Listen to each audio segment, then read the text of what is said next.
when we utter the word yoga, to most people on the planet, they're only thinking of asanas. Asanas can be practiced in many ways.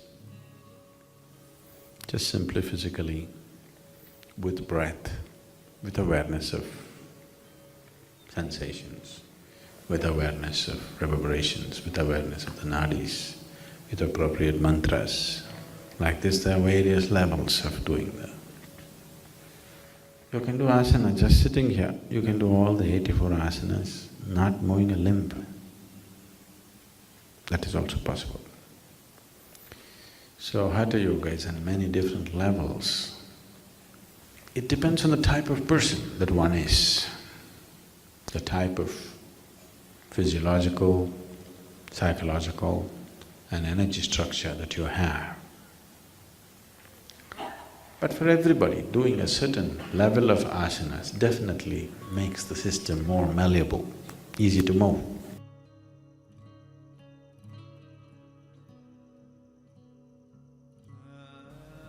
Of all the different things that the science of yoga explores, just about every aspect of life, today's world has chosen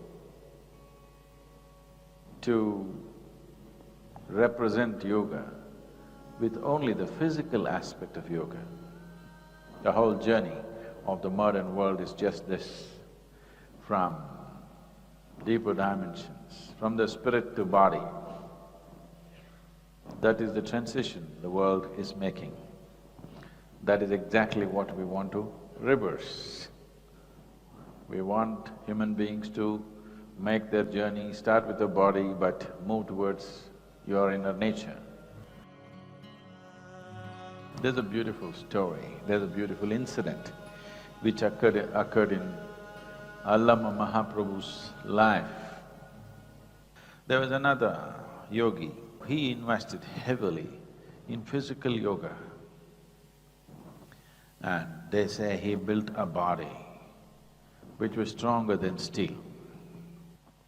So then people were talking a lot about Allama Mahaprabhu. So this other yogi thought, what's so big about him, let me see. Allama Mahaprabhu also had certain temporal responsibilities, so he always carried a sword. So when they met, he looked at Allama. Allama looked very ordinary. He did not look like in any way he has become stronger than a normal mortal human being. So this other yogi invited Allama, okay, take your sword and smash it on my head. You will see I'm stronger than steel. Your sword may break, nothing will happen to me. Allama said, is that so? And he took his sword and hit him hard on the head. The sword just bounced off his head. Then Allama said, okay, you take the sword and you do the same to me. So that man once again swung the sword and hit him on the head. The sword went right through.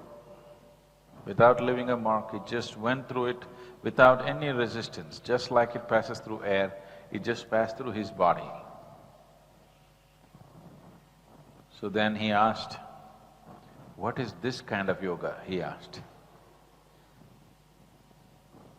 He said, you need to move from the body to the spirit. So you slice through me, it just goes through. So which is better? So then he moved him into other dimensions of yoga. But so many physical therapists and physical experts are writing books on Hatha Yoga today, and they're making it into an exercise system. They're making people believe it's an exercise system. It is not an exercise system. We will be starting a Hatha Yoga school. I would like to bring certain dimensions of Hatha Yoga which are almost absent today. almost. It's there in some places, but generally in the known places, it's absent. So we would like to bring those dimensions of Hatha Yoga. It's a very, very powerful way of living. Power, not over somebody else. Power to access life. You will see people, the yoga teachers who get trained here, they will see a simple asana is not just a simple asana, it will be something tremendous. There was a time when I was doing 2-day Hatha Yoga programs. Has anybody been in any of my Hatha Yoga programs? Vijay Kumar is there. So, Saturday, Sunday. Saturday morning it starts, Sunday evening it closes. Just 2-day Hatha Yoga program in some chowdhury somewhere in one of these little towns in Tamil Nadu. Smells of food and sweat and reeks of all kinds of things. In that place, 2 days of asanas, people will be going crazy with ecstasy, just doing asanas. That is how Hatha Yoga should be. Just if you do this, they should explode. That's how the body is made. I grew up doing asanas and nothing else. And it did phenomenal things to me.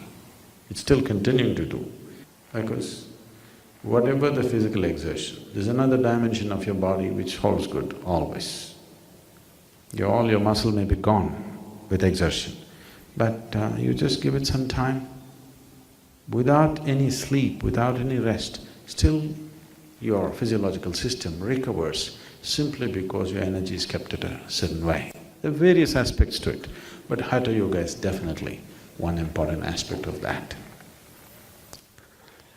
The reason why Hatha Yoga becomes ugly is because people start taking Hatha Yoga like circus. They want to do more to prove that they are better than somebody else. Because of that, Hatha Yoga becomes ugly. If it is taught in a proper atmosphere with a certain sense of humility and inclusiveness about the whole process, Hatha Yoga is a phenomenal process. So, we really want to go into classical Hatha Yoga. We intend to make this Adiyogi Alayam a starting point to bring about the transition in the world. Here we are not teaching yoga classes, we are training yoga teachers. And if we train a few thousand teachers in the next few years, they could go and change first the image, then the objective, then the goal, the purpose, and the way yoga is delivered in the world. They may be already knowing the physical part of it, to bring another dimension to their yoga. That's what we're intending.